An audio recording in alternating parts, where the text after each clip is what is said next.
Buenas tardes, mi nombre es Laura Valentina de Tovar, estudiante de Psicología de la Universidad Minuto de Dios. El día de hoy les voy a contar cómo realizar la primera entrevista psicológica con niños. Para ello hay que tener una serie de detalles muy en cuenta, y es que nuestra labor comienza a partir del contacto telefónico, es decir, el momento en el que los padres se contactan con nosotros para concretar una consulta o una cita. Bueno, allí es donde nosotros deberemos de tomar los datos mínimos como el nombre del niño, la edad y el motivo por el cual de la consulta.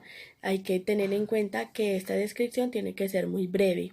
Continuamente vamos a agendar una cita con los padres, en donde los padres tendrán la posibilidad de contarnos todo más a fondo, es decir, el motivo por el cual van a llevar al niño a consulta.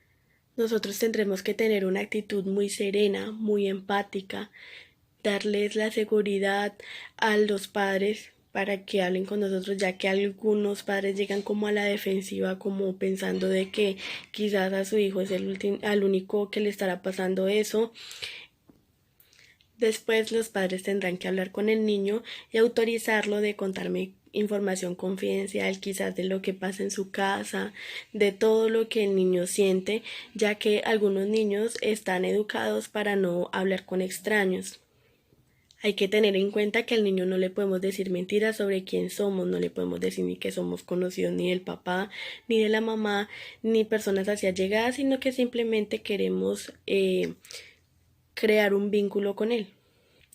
Para esto es importante y necesario que el niño vaya con las necesidades cumplidas, como quien dice que no tengan hambre, que no tengan sueño, que vayan con la total decisión de querer ir, es decir, que no tengan tampoco compromisos que de pronto para ellos sean más importantes, como una fiesta, un partido de fútbol o similares, sino que ellos vayan con la total disposición de asistir a la cita. Los niños ahí también podrán llevar sus juguetes para que se sientan más seguros y más serenos. Hay que tener en cuenta que mientras estemos con el niño en consulta, los padres no podrán irse, sino deberán de esperar en la sala de espera. Esto le dará más tranquilidad y más seguridad al niño. Ahí se llevará el debido proceso dependiendo de cuál sea el motivo por el cual el niño esté en consulta. No obstante, hay que tener en cuenta que en el momento en que ya cuando se finalice la consulta, los padres no podrán interrogar al niño ni preguntarles qué le dijeron, qué dijo él, porque esto los podría hacer intimidar. Y en algunas ocasiones podría ocasionar que el niño no quisiera volver más a consulta psicológica. Los padres tendrán que ser muy pulcros y mostrarse confiados ante el niño. No olviden todos estos detalles que hay que tener en cuenta para tener una excelente consulta psicológica. Que estén muy bien, hasta luego.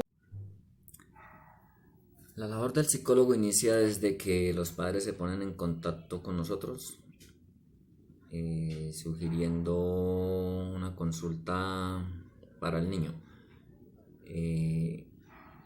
Lo primero que debemos hacer es recopilar datos del niño, nombre, la edad, el motivo, una descripción de por qué la consulta, y se procede a concretar una cita con ellos. Primero se hace una entrevista con los padres, se les explica de qué se va a tratar, cómo se va a manejar el proceso con el niño.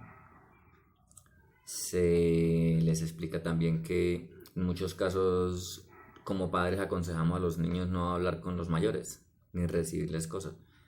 Entonces que al hablar con el niño les sugieran que deben hablar sin guardar nada, ¿no? Pues no llegar al punto de pronto decir mentiras. Otra cuestión es al momento de la consulta. El niño debe estar con todas sus necesidades cubiertas, es decir, llegar bien alimentado, en buen estado de salud, que no presente ninguna molestia, nada que lo vaya a distraer, que no tenga pendiente alguna actividad y cuestiones así, que nos vayan a hacer el proceso o la entrevista un poco dispersa. Además se le informa a los padres que al momento de llevar al niño a la consulta deben hablar con él, ¿no? Prepararlo.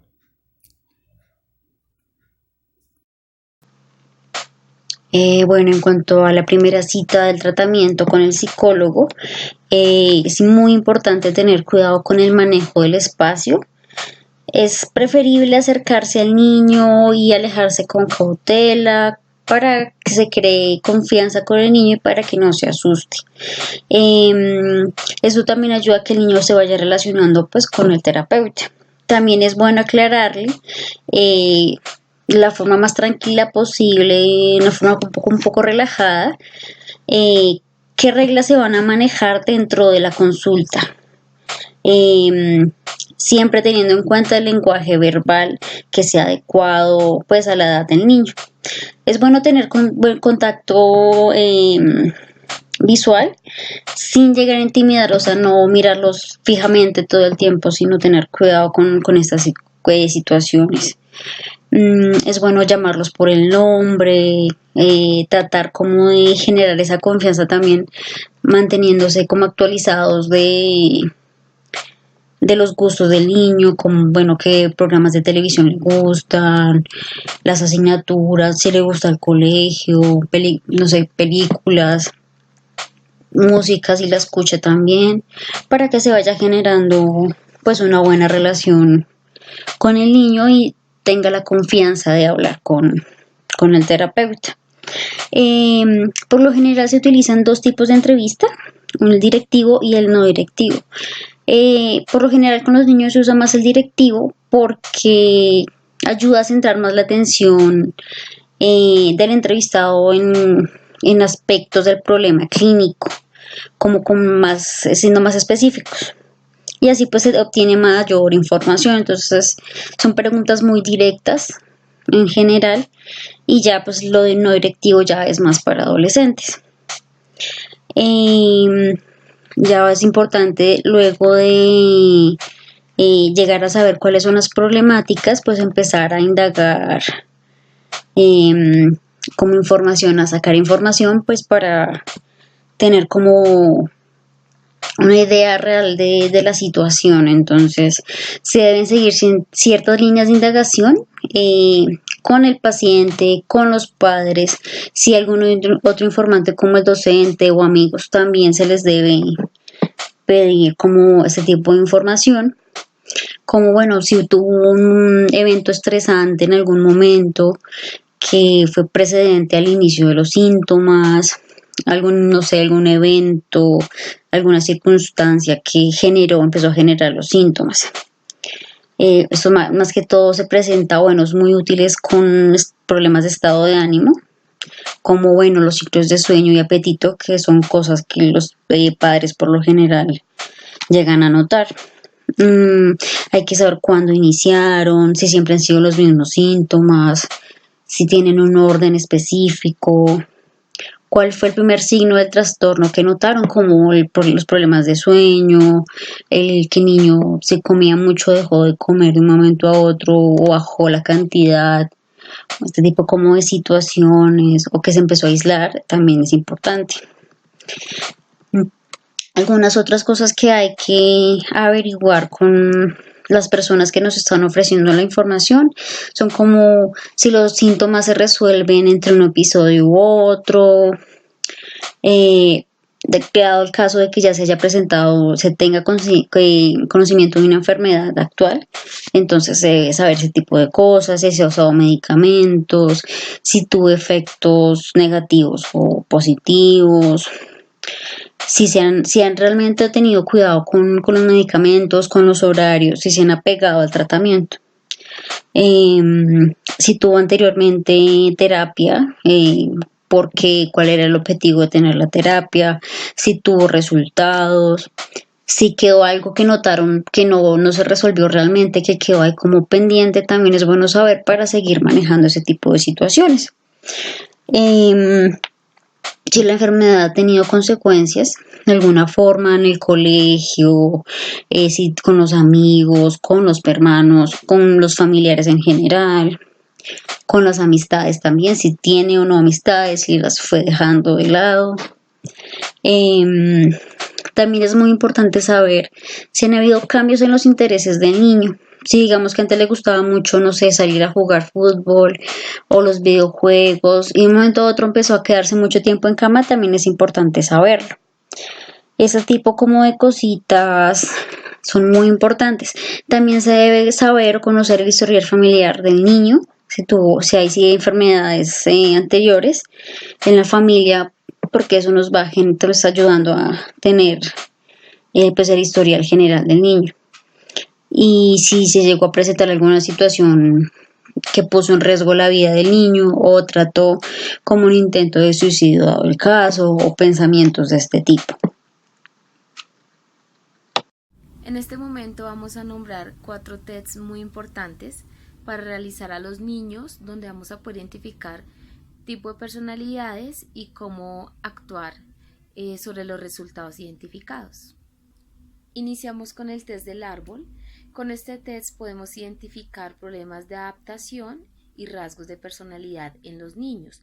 Se practica o se puede realizar en niños mayores de 5 años en adelante, donde vamos a identificar 3 puntos o características importantes del dibujo, que son la raíz, el suelo, las ramas de los árboles y la copa de los árboles, y el centro, que es muy importante, que sería el tronco.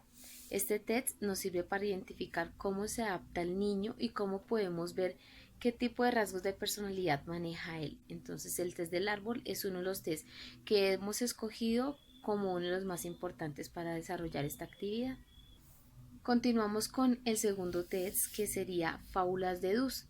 En este podemos identificar los conflictos del comportamiento y las conductas anormales de los niños. La autora de este test es Louisa Dus, quien indica que podemos aplicar este tipo de test en clínica como individual. La finalidad de este test es aplicar la proyección de la personalidad mediante fábulas, no tiene límite de tiempo y se aplica a niños desde los 3 años en adelante. Continuamos con el test, es el tercer test importante, se llama el dibujo de Manchover. La autora de este test es Karen Manchover, quien indica que se puede aplicar de manera colectiva o individual.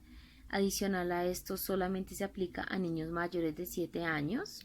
Tiene una duración máxima o aproximadamente 20 minutos.